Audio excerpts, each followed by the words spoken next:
Welcome to মুনমুনের classroom. প্রথম question দেখো, কোরান্ডাম কি? কোরান্ডাম হচ্ছে কেলাসাকার কোরান্ডাম হচ্ছে কেলাসাকার Al2O3। Option B. পরেরটা, ওজনের অণুর সংখ্যা কত বলেছে জানতে চেয়েছে। দেখো, 48 গ্রাম ওজনের মতো অণু থাকে হচ্ছে অ্যাভোগাড্রো সংখ্যক 6.022 10⁻23।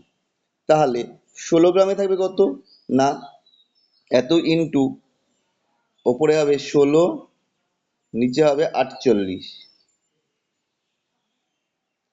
এটা কেটে গেলে আসছে 3, 3 দিয়ে এটাকে ভাগ করলে আসছে 2 × 10⁻23। 3 দুগুণে 6, তাহলে এটা যে অপশন এ। পরেরটা কি বলেছে, এত পার্সেন্ট কার্বন ও এত পার্সেন্ট হাইড্রোজেনের স্থূল সংকেত। দেখো, C/H কত হবে,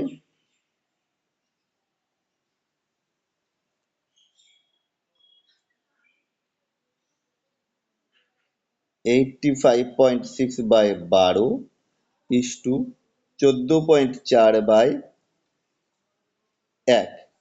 এটা করলে আসবে 1:2, কারণ এটা করলে 7 এর কাছাকাছি আসবে, আর 7 এর সাথে এটা কাটলে 2 আসছে, এর করলে আসছে 1:2।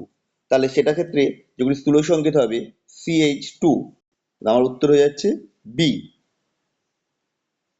স্তম্ভ মেলাতে বলেছে, XF4 আকৃতি হচ্ছে সামতলিক বর্গাকার। এক একটা বি একটা উত্তরের মধ্যে রয়েছে, অপশন ডি তে রয়েছে। তাহলে SF4 যাবে কি বৃত্ত চতুস্থলকীয়, NH4+ হবে চতুস্থলকীয়, BrF3 হবে টি আকৃতি। H2S এর সংকরিত অবস্থা হলো sp3। আচ্ছা, এ ও বি গ্যাসের ব্যাপন হার হচ্ছে 5 গুণ, তাহলে এ ও বি এর ঘনত্বের অনুপাত। দেখো, আমরা কি জানি, R1/R2 = √D2/D1।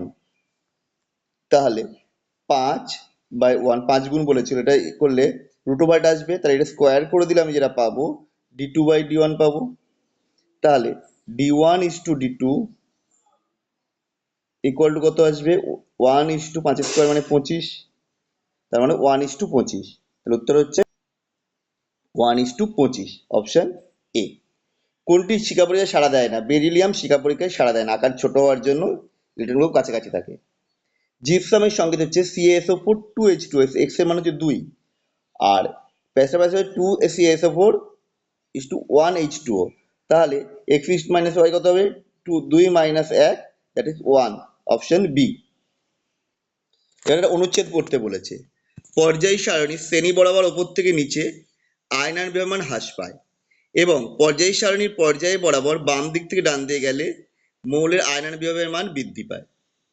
NS2 বা NH2NP6 ইলেকট্রন বিন্যাস মৌলগুলি অধিক সুস্থির হওয়ায় এদের আয়নার বিভবের মান পরবর্তী মৌল অপেক্ষা বেশি, মানে নিষ্ক্রিয় মৌলের ক্ষেত্রে।